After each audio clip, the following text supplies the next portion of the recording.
안녕하세요, 여러분. 굿모닝 행정학 진행하는 여러분의 영디 최영입니다. 자, 여러분, 이번 주에 영상 올라간 게 다 요일이 좀 안 맞았었을 거예요. 제가 사실은 코로나로 갑작스레 휴강을 하기 전에 이미 일주일치 영상을 여러분들과 복스 테스트 어떻게 할지 사실 다 정리를 해놓고 아침에 하나하나 업로드를 하는 거였는데, 네. 제가 갑자기 아파버리는 바람에 영상이 순차적으로 올라가지 못해서 막 여러분들은 토요일날 영상을 확인하시는데 제가 막 월요일이라고 막 얘기하고 있고 아마 이러지 않았을까 싶습니다. 네, 매일매일 영상을 찍기에는 좀 여러 가지 문제가 있어서 영상을 보통 일주일에 한 번 혹은 두 번 이렇게 해서 몰아서 찍는데 양해 좀 부탁드릴게요. 대신 이번에 진행했었던 저희 금요 테스트는 진도 분량이 좀 달라져서요. 제가 영상을 다시 촬영을 하고 있습니다. 금요 테스트 2주차 1단원 전체가 다 마무리가 되었죠. 그래서 그거에 관련된 문제들을 제가 무려 15문제나 지금 출제를 했는데 네, 거기 중에서도 좀 어려운 문제 한 6문제 정도 골라봤어요. 그래서 좀 까다로운 문제 한번 풀어볼 거고요. 아시겠지만 여기 문제 풀이 말고도 혹시 제가 더 문제가 더 필요하다, 더 많이 보고 싶다 이러시는 분들은 저한테 말씀해 주시면 제가 또 영상에 반영을 해서 올리도록 하겠습니다. 아침마다 잘 따라오고 계시죠? 이 복습 스터디가 생각보다 굉장히 어려운 과정입니다. 매일매일 이 시간을 들여서 공부를 하시는 게 진짜 어려운 일이거든요. 근데 여러분들이 잘 해주시리라 믿고 전도 열심히 달려보도록 하겠습니다. 자, 아프지 마세요. 자, 1번부터 한번 가보도록 하겠습니다. 일단 행정학의 학문적 특성이라고 되어 있죠. 행정학의 학문적 특성 제가 이번에 기본 개념반 설명하면서 굉장히 자세하게 이야기를 했던 내용 중에 하나인데요.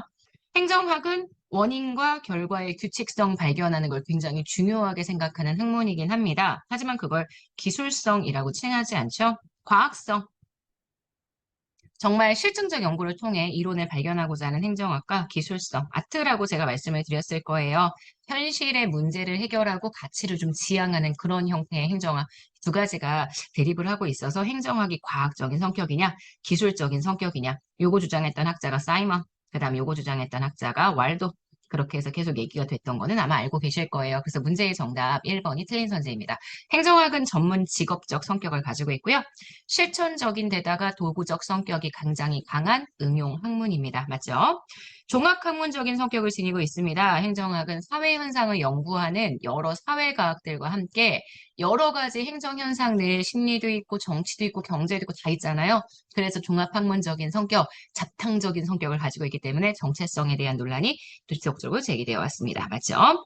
행정학 연구에서 사실과 가치를 구분하고자 하는 시도는 분명히 있죠. 하지만 행정학 연구에서 가치 문제를 완전히 배제하는 건 불가능하기 때문에 지금 보시는 5번 맞는 선지가 됩니다. 자, 1번의 정답은 1번입니다. 자, 3번입니다.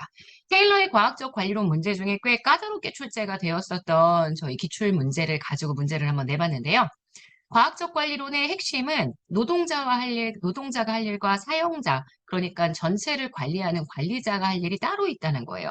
관리자가 해야 하는 일은 바로 요겁니다. 생산 증진.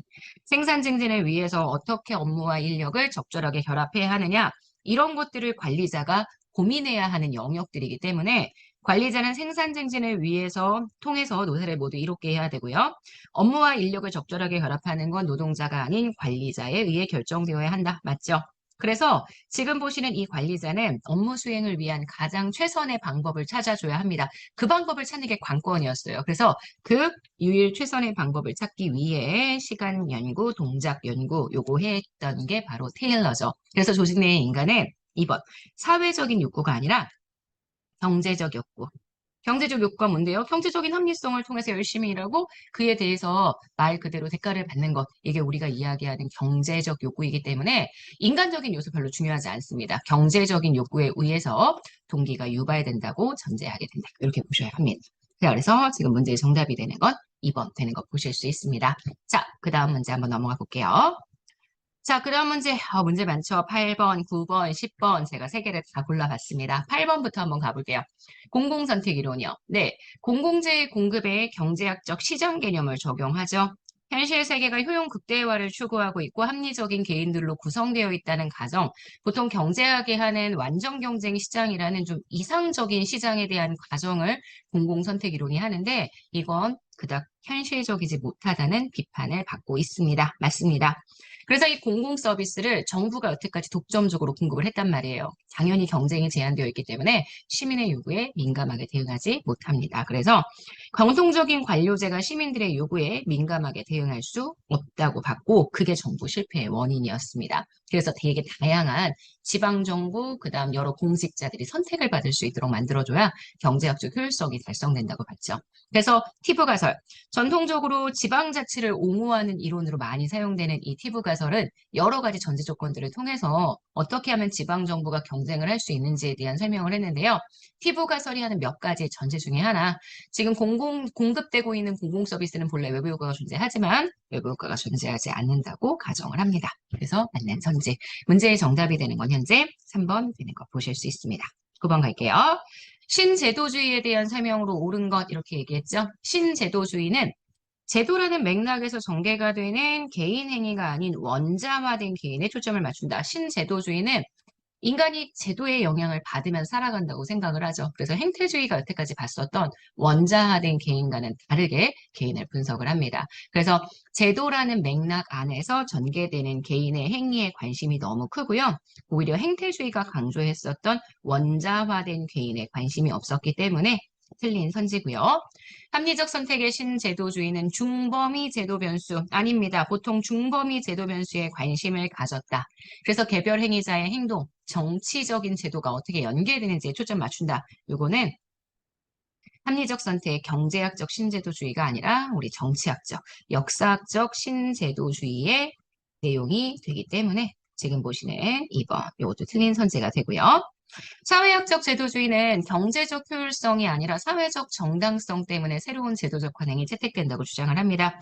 경제적 효율성을 강조했던 것은 오히려 합리적 선택의 신제도주의가 된다. 이렇게 보셔야 되고요.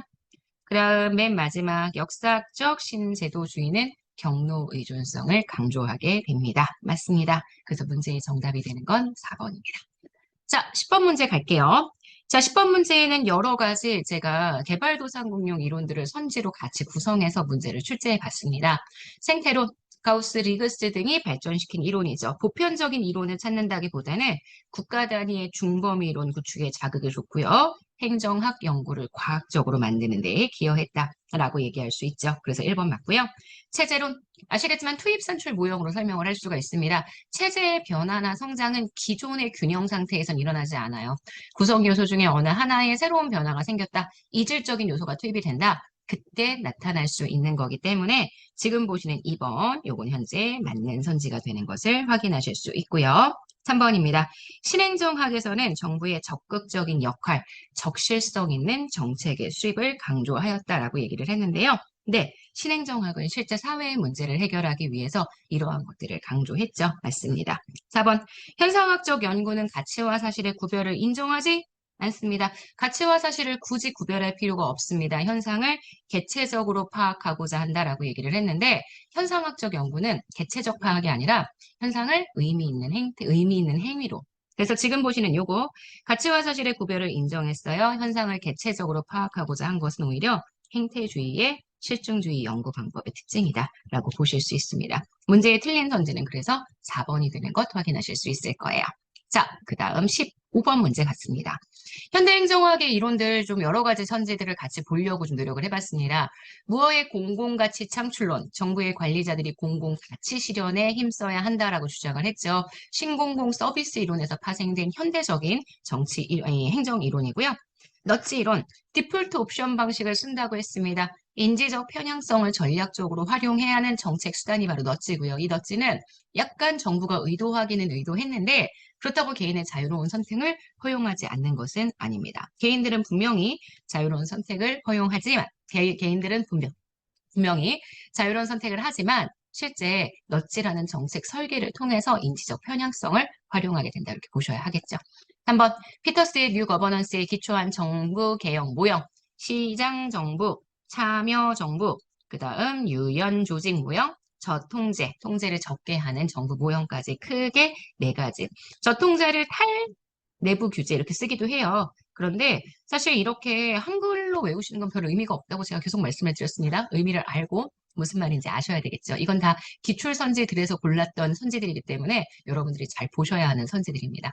자, 신공공 관리론이 시장, 결과, 방향 잡기, 공공기업가, 경쟁, 고객, 이런 것들을 강조한다면 유거버넌스는 연계망, 신뢰, 방향잡기, 조정자, 협력체제, 임무중심 등을 강조하게 되겠네요. 자, 그래서 문제의 정답이 되는 것 현재 2번 되는 것 확인하실 수 있습니다.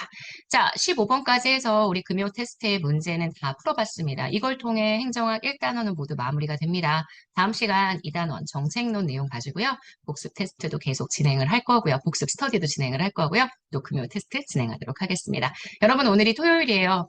토요일 오늘 행정학 강의가 있고요. 네, 힘들고 여러 가지 주말 지내면서 되게 어려운 일들 많겠지만 우리 네, 특히 이제 휴가 시즌이다 보니까 막 주변에 놀러 간다는 얘기도 많고 이럴 텐데 내년에 합격하셔서 휴가 가시면 됩니다. 다른 생각하지 마시고 열심히 공부합시다. 오늘 하루도 여러분 거예요. 우리 내일 아침에 또 만날게요. 여러분 안녕.